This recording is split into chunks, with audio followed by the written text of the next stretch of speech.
मोनसे मेलजों माबोरै मोनथाम मोनब्रै इउटुब चेनेल खुलिनो हायो बेखौ आं खोन्थालांनोसै लेपटपाव इउटुब चेनेल खुलिबाल' जाया इउटुब चेनेलाव लेआउट ब्रेन्डिं आरो इनफरमेशनफोरखौ मोजाङै इनपुट बानायनो रोंनांगोन होमबासो साक्सेस इउटुब चेनेल जायो थौदो दाना जोङो लेपटपाव नायलांदिनि माबोरै इउटुब चेनेलखौ मोजाङै क्रिएट बानायो मोनसे मेलजों मोनथाम मोनब्रै इउटुब चेनेल खुलिनो थाखाय क्रोम ब्राउजिंखौ क्लिक बानायदो बिनि उनाव नैबेयाव टाइप बानायदो studioyoutube.com नैबायदि बिनि उनाव नैबे लगिनआव क्लिक बानायदो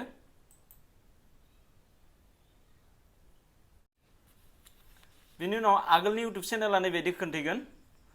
नैबे लेफ्ट साइडखै आगसिखै गाहायाव नैयो सेटिंसआव क्लिक बानायदो बिनि उनाव नैबे चेनेल होननाय दङ नैयो लेफ्ट साइडखै चेनेलाव क्लिक बानायदो बिनि उनाव नैबेयाव एडभान्स सेटिं होननाय दं नैबेयाव क्लिक बानायदो बिनि उनाव बेखौ एसे गोजौखै स्क्रल बानायदो बिनि उनाव आदार सेटिं होननाय दं बिनि गाहायाव मेनेज युवर इउटुब एकाउन्ट बेयाव क्लिक बानायदो बिनि उनाव नैबायदि खोन्थैगोन बेयाव नैबे आगोलनि चेनेलनि नै गाहायाव खोन्थैनाय दं एड अर मेनेज युवर चेनेल बेयाव नैबेयाव क्लिक बानायदो बिनि उनाव आगोलनि चेनेलफोरखौ खोन्थैगोन अलरेडि आंनाव नै चेनेल मोनबा दंखायो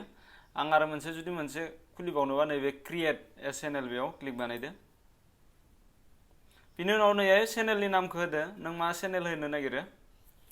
हमना ला आं आंनि नामखौनो होबाय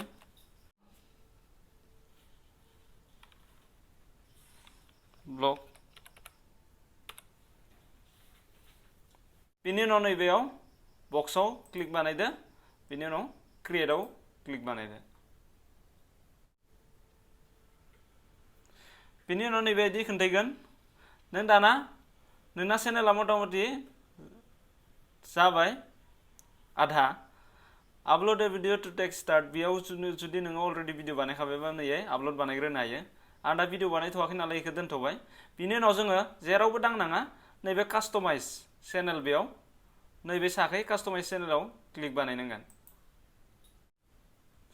बिनि उनाव नैबेयाव कन्टिनिउ बेयाव क्लिक बानायनांगोन दाना नैबे लेआउटआव नैबेयाव लिरनाय दं भिडिअ शर्टलाइट बेहाय मा जाखो नैबे मोनसे जायगायाव channel trailer four the people who have not subscribe जायनोखि साबस्क्राइब बानायाखै बिसोरखौ जुदि चेनेलनि नामखौ सार्च बानायनानै नायो अब्लाना नैबेयाव होनाय नैया आपलोड बानायनाय भिडिअखौ नुनो मोनगोन नैया एड बानायनानै जोङो भिडिअ आपलोड बानायनो हायो नै चुज स्पेशल भिडिअ नोंनि मोजांसिन साबसिन जानाय भिडिअखौ बेयाव आपलोड बानायना दोननो हाबाय बेनि उनाव नैबे सेकेन्डआव फिउचार्स भिडिअ फर रिटार्निं साबस्क्राइबार माने बेयो साबस्क्राइब बानायखांनायनि उनाव नेक्स्ट भिडिअखौ इखौ नायखांनायनि उनाव नेक्स्ट भिडिअआ नैनि भिडिअ ओंखारगोन जुदि नैया आपलोड बानायना दोनोबा नैबे एडआव थांनानै बेहायबो आपलोड बानायना दोननो हायो नोंनि सेकेन्ड स्पेशलिस्ट भिडिअखौ बा साबसिन जानायखौ बिनि उनाव नैबेयाव फिउचार्स सेक्सन नैया नोङो साजायना दोननो हायो मा मा भिडिअखौ नोङो फारसेनिफ्राय खोन्थैलांनो नैया सर्ट भिडिअ आरो नैया आपलोडेड भिडिअ बेयाव नोङो एड बानायनो हायो दाना बिनि खामानिया जोब्बाय बे जास्ट ट्रेलारनि थाखाय आरो बिनि उनाव ब्रेन्डिं नैबे ब्रेन्डिंआव नैहाय फट' आपलोड बानायना दोननो हायो नङाबा नोङो लग' आपलोड बानायना दोननो हायो जाय लग'आनोखि नोंनि चेनेलखौ नुबानो सिनायनाय बेनि थाखाय आरो लग'खौ माबायदि बानायनांगौ जुदि बेखौ रोङाबा आं डिसक्रिपसनाव लिंक होना दोननाय दङ बेयाव थांनानै नोङो भिडिअखौ नायनानै लग' बानायनाय प्रसेसखौ रोंगोन नेक्स्ट बिनि उनाव नैबे बेनार इमेजआ नोङो नैहाय बेनार बानायनो हायो माने नोंनि फट' होनानै लोगोसे नोङो मा बेहाय लिरनो हाबाय नोंनि नाम लिरनो हाबाय नङाबा लिंक होनो हाबाय मानि सोमोन्दै नैहाय लिरना होनो हायो होमबाना मानसिफोरा नायग्रा मानसिफोरा नुबानो सिनायगोन अ इयो टेकनिकेल बा टेकनिकेल ब्लग बा ब्लग नैहाय लिरना होनो हाबाय बेबायदि बानायनानै बेनारखौ माबायदि बानायो जुदि रोङाबाथाय डिसक्रिपसनाव लिंक होना दोननाय दङ बेयाव थांनानै भिडिअखौ नायनानै नोंसोरो सोलोंनो हागोन बेनि उनाव नैयो वाटारमार्क बेखौथ' गोनांथि गैया मावनो बिनि उनाव नेक्स्ट बेसिक इनफरमेसनाव नै नोंनि चेनेलनि नामा ओंखारबाय बेनि उनाव डिसक्रिपसनाव नोङो चेनेला मानि सोमोन्दै जेनेबा बेयाव मा रोखोमनि भिडिअ नुनो मोनगोन बेखौ नोङो डिसक्राइब बानायनो हायो बा फोरमायना होनो हायो मानसिफोरा नुबानो मिथिनाय जे इयोहाय बेबायदि भिडिअ मोनो जुदि बेयाव नोङो लिरनो रोङाबाथाय बेलेगनि चेनेलाव थांनानै प्रफाइलखौ नायनानै बेलेगा माबायदि लिरो बेखौ नायनानैबो बेहाय किसुमान कपि बानायनानै लिरनो हागोन नङाबा जुदि आगोल अलरेडि चेनेल बानायखाना दङ नों बानायखानाय दंबा बिनिफ्रायबो कपि बानायना लाबोनो हायो बिनि थाखायनो खनायाव थांनांगोन खनायाव थांनानै नैहाय क्लिक बानायदो नोङो सुइच एकाउन्ट बेयाव क्लिक बानायदो बिनि उनाव नोंनि आगोलनि चेनेलखौ क्लिक बानायदो जेनेबा नैहाय आं हमबाय बेहाय क्लिक बानायदो नोंनि आगोलनि चेनेला फैबाय बिनि उनाव नैबेयाव थांदो खनायाव बिनि उनाव इउआर चेनेलाव क्लिक बानायदो बिनि उनाव दाना नैबेयाव क्लिक बानायदो बे पिक्साराव क्लिक बानायदो ओरैहाय होमबाना नोंनि बेयाव रिडाइरेक्ट जाग्रा आगोलनि बानायखानायाव नै लग' बानायनाय स्टाइलफ्रा नैबायदि बेनार दाना नै बेसिकआव थांदो बिनि उनाव बेखौ कपि बानायना लादो नोङो कपि बानायनो थाखाय ओरै क्लिक बानायदो ओमफ्राय ओरैहाय बोना होदो गासै फैजोबगोन इयो कपि जाबाय बेहाय कपि बानायदो नै राइट साइडखै क्लिक बानायना कपि बानायबाय बेनि उनाव नै दाना नै खनायाव बेहाय थांफिनदो बेहाय क्लिक बानायदो बेनि उनाव आखौ सुइच एकाउन्टआव क्लिक बानायफिनदो नोंनि गोदान चेनेलखौ क्लिक बानायफिनदो बेनि उनाव नैबे कास्टमाइजेसनाव थांफिनदो कास्टमाइजेसन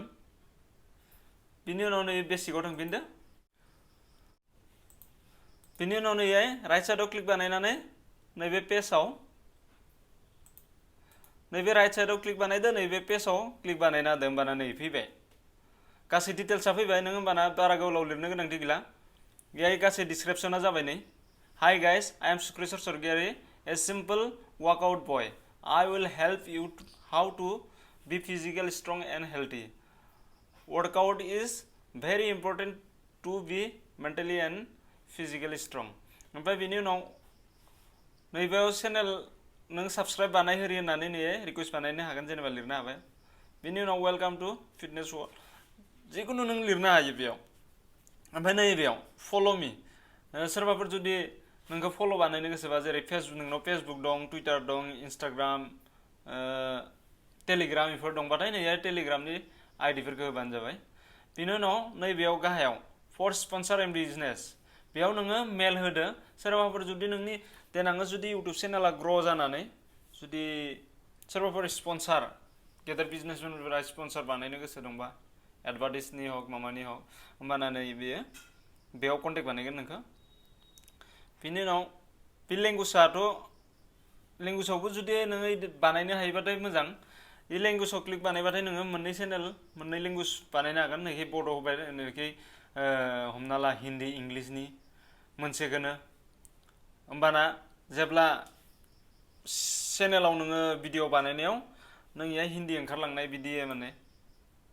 बिनि थाखाय एक्सट्रा भिडिअ मोनगोन उनाव आङो बानायनानै आपल'ड बानायगोन उनाव नायबानो जाबाय